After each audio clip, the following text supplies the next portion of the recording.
today I'm going to show you how to do the SL3WYIF when it's the last 3 stitches of the row. I've shown you in a previous video how we do it when it's mid-row, but today it's going to be the last 3 stitches. So you're going to knit as indicated in your pattern. In our case it's going to say knit to last 3 stitches, and then it's going to say SL3WYIF, which is slip 3 stitches with yarn in front. So our yarn is currently at the back. We bring it to the front of the work. Then we're going to slip the 3 stitches purlwise. So 1, 2, and 3. And that is the end of the slip 3 with yarn in front.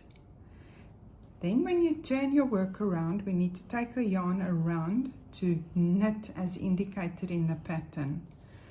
When you start the next row, you don't have to pull super tight, but also do not leave the yarn too loose. Then with regular knit tension, just start knitting as indicated in your pattern. And you will see it'll create a beautiful edge on both sides of the work.